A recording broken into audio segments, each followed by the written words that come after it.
Casey Stoner doesn't waste words. He never did when he raced, and he sure as hell doesn't when he talks about what's happening now in MotoGP. The man walked away from the sport at the peak of his powers, not because he couldn't handle the heat, but because he saw through the politics, the noise, the circus. That's what makes his perspective on Marc Marquez's dominance and Pecco Bagnaia's collapse in 2025 so sharp. Stoner knows what it means to be the problem. He was that guy at Ducati in 2007, bending physics to his will, forcing everyone else to question whether they were even in the same sport. So when Stoner says Marquez is creating the same problem for everybody, he isn't spitting cliches. He's naming the truth. And the truth is brutal.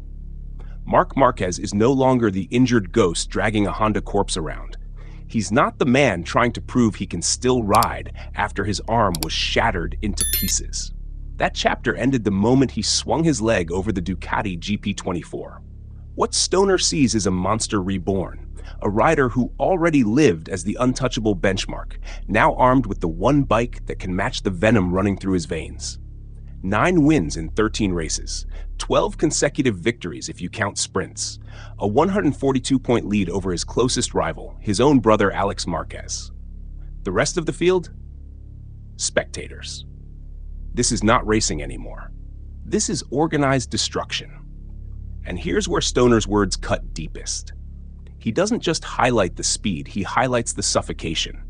Marquez isn't beating people by fractions. He's bending the entire sport around him. The way Rossi did in his prime, the way Lorenzo had those immaculate years, the way Stoner himself took a Ducati that shouldn't have worked and made it untouchable. That's the problem. Marc isn't just winning, he's forcing everyone else to ride outside of themselves, to push past their limits until they crack. How many riders have we already seen fold this year? How many crashes come from riders trying to stay in Marc's shadow? Stoner knows this pressure better than anyone. It's not the stopwatch that breaks you. It's looking at the guy next to you and realizing he's playing a different game entirely. And then there's Pecco Bagnaia. This is where Stoner gets blunt, maybe even cruel, but it's a cruelty laced with truth. Bagnaia ruled 2022, 2023, 2024. He was the face of Ducati's golden era, the clean assassin who took the Desmosushi and made it a winning religion. 2 world titles back-to-back, 3 consecutive championship fights, and a reputation as the model Ducati rider. Smooth, methodical, clinical. He became the yardstick for Jorge Martin, Enea Bastianini, even Ducati's satellites. But what happens when the yardstick is thrown into the fire next to a weapon like Marquez? You realize its limits. Stoner calls this season a crucible for Pecco, but let's not dress it in polite tones. It's humiliation. For 2 years, Bagnaia was king of the fortress. Now he's been reduced to the man watching someone else storm through his gates, kill his men, and plant his flag. Stoner's ideology is merciless. You don't get to cry about bike balance, team direction, mush, or adaptation. You either find something, or you get left in the dirt. And Pecco? He's sinking. Stoner points to Austria, where Pecco dropped from 2nd to 8th, as the perfect symbol. Champions don't fade like that. Champions fight until the fuel runs dry. But when you start slipping backwards mid-race, when your only win comes from inheriting after Marquez crashes, what does that say about your aura? What does that say about whether you were ever the real alpha, or just the caretaker of a throne waiting to be claimed? This is where the question Stoner raises sting, like open wounds. What if Bagnaia's dominance was a product of timing, not transcendence? What if his 2 titles came in the gap years? When Marquez was crippled, Rossi retired, Lorenzo gone, Quartararo and Martin inconsistent, Ducati in full control with no predator in-house? What if Pecco wasn't a king, but a placeholder, holding Ducati's crown warm until the real monarch walked back into the palace? Stoner doesn't say it outright, but the implications hang heavy.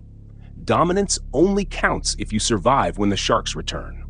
Right now, Bagnaia is bleeding, and Marquez is circling with teeth bared. Look at the dynamics inside Ducati. Bagnaia built this team around him.